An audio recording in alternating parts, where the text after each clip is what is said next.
കേരളത്തിൽ ലവ് ജിഹാദ് ഉണ്ടെന്നും തൻ്റെ ചില സുഹൃത്തുക്കളുടെ മക്കൾ അതിന് ഇരകളാണെന്നും പത്മജ വേണുഗോപാൽ വെളിപ്പെടുത്തി. ലവ് ജിഹാദായിട്ടുണ്ടെന്ന് തനിക്കൊരു കൺഫർമേഷനും കിട്ടിയിട്ടില്ല.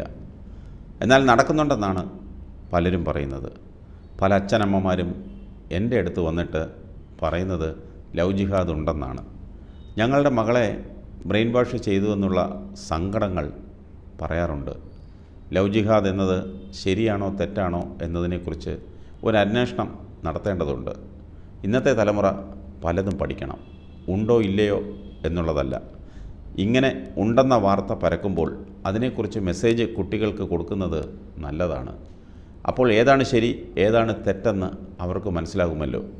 കേരളത്തിൽ പലയിടത്തും ദി കേരള സ്റ്റോറി സിനിമ പ്രദർശിപ്പിക്കുന്ന പശ്ചാത്തലത്തിലാണ് പത്മജ ഈ അഭിപ്രായ പ്രകടനം നടത്തിയത്.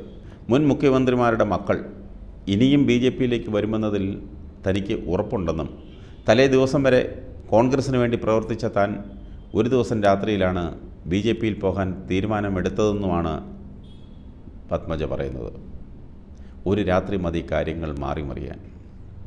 ന്യൂനപക്ഷങ്ങൾ ഇപ്പോൾ BJPയോട് അടുത്തുകൊണ്ടിരിക്കുകയാണ്. തൃശ്ശൂർ മണ്ഡലത്തിൽ ഉൾപ്പെടെ അവരുടെ പിന്തുണ BJPക്ക് ലഭിക്കുമെന്നും പത്മജ പറയുന്നു. ഇത് പത്മജയുടെ വെറും ഒരു വ്യാമോഹം മാത്രമാണ്. ന്യൂനപക്ഷങ്ങളുടെ പിന്തുണയെന്ന് പറയുമ്പോൾ ക്രൈസ്തവ സമൂഹത്തിൻ്റെയും മുസ്ലിം സമുദായത്തിൻ്റെയും പിന്തുണയാണ് BJPക്ക് കിട്ടുന്നതെന്നാണ് പറയുന്നത്. ക്രൈസ്തവരുടെ പിന്തുണ മാതാവിൻ്റെ തലയിൽ കിരീടം ചൂടിയതുകൊണ്ടോ കുരുത്തോല പെരുന്നാളിന് പള്ളിയിൽ പോയി കുരുത്തോല ചുരുട്ടി കളിച്ചതുകൊണ്ടോ കേരള സ്റ്റോറി പ്രദർശിപ്പിച്ചതുകൊണ്ടോ കിട്ടില്ല. കേരള സ്റ്റോറി പ്രദർശിപ്പിക്കുന്നവരോട് മണിപ്പൂർ എന്നൊരു സംസ്ഥാനമുണ്ടെന്നും അവിടെ കുറച്ച് ക്രൈസ്തവ സമൂഹമുണ്ടെന്നും ഓർക്കണം. കേരള സ്റ്റോറി സിനിമ രാഷ്ട്രീയ ഉദ്ദേശത്തോടു കൂടിയുള്ള സിനിമയാണ്. ആ സിനിമയിൽ കാണുന്നത് പോലെ കേരളത്തിൽ എവിടെയാണ് നടക്കുന്നത്? ന്യൂനപക്ഷവും കമ്മ്യൂണിസ്റ്റുകാരുമാണ് ആഭ്യന്തര ശത്രു എന്നാണ് പണ്ട് ഹിറ്റ്ലർ പറഞ്ഞിരുന്നത്. RSS ഇത് അതേപടി പകർത്തി അവരുടെ വിചാരധാരയിൽ. പേരിലേ മാറ്റമുള്ളൂ, വാചകമൊന്നാണ്.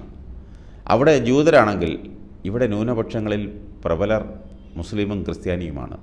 ഈ ആഭ്യന്തര പ്രശ്നത്തിന് പരിഹാരം കാണുന്നതിലും RSS ഒരു നിലപാടെടുത്തിട്ടുണ്ട്. ജർമ്മനിയുടെ വഴി സ്വീകരിക്കുമെന്നാണ് അവർ പറഞ്ഞത്. ജർമ്മനി എന്താണ് ചെയ്തതെന്ന് നമുക്കറിയാം.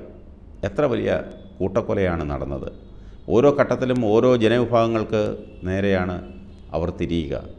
ഓരോ വിഭാഗത്തെയും മറ്റൊരു വിഭാഗത്തിന് നേരെ തിരിച്ചുവിട്ട് തങ്ങളുടെ ഉദ്ദേശങ്ങൾ നേടാൻ പറ്റുമോ എന്ന ശ്രമം നടത്തും. ആ കെണിയിൽ വീഴരുതെന്നാണ് മുഖ്യമന്ത്രി പിണറായി വിജയൻ പറഞ്ഞത്. പിന്നെ പത്മജ പറയുന്നു, മുൻ മുഖ്യമന്ത്രിമാരുടെ മക്കൾ ഇനിയും BJPയിലേക്ക് വരുമെന്ന്. ഉമ്മൻചാണ്ടിയുടെ മക്കളെയാണ് ഉദ്ദേശിച്ചതെങ്കിൽ അതിനുള്ള ചുട്ട മറുപടി ഉമ്മൻചാണ്ടിയുടെ ഭാര്യ മറിയാമ്മ ഉമ്മനും ചാണ്ടി ഉമ്മനും അച്ചു ഉമ്മനും തന്നിരുന്നു. അതൊക്കെ മറന്നുപോയോ? തുണ്ടം തുണ്ടമായി മുറിച്ചിട്ടാലും BJPയിലേക്ക് പോകില്ലെന്നാണ് അവർ പറഞ്ഞത്.